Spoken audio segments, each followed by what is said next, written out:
Hello everyone. In this video I will show you how to fix Epic Games Launcher not opening.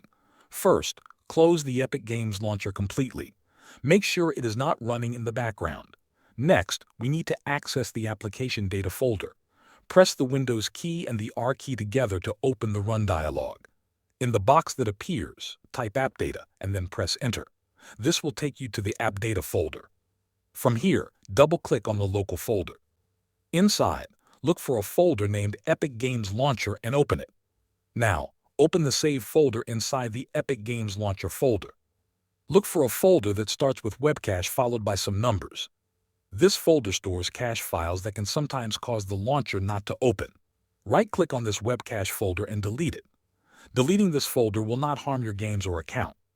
After clearing the cache, find the Epic Games Launcher application file in the original installation folder. Right-click on it and choose Run as Administrator. Running the launcher as an administrator can give it the permissions it needs to start correctly. If your Epic Games Launcher still does not open, the final option is to uninstall and reinstall it. To uninstall, press the Windows key, type Add or Remove Programs and select it. Find Epic Games Launcher in the list, click on it, and choose Uninstall. After it is removed, go to the Epic Games website and download the latest version of the launcher. Install it normally, and then try opening it again. Following these steps should solve most issues with the Epic Games Launcher not opening.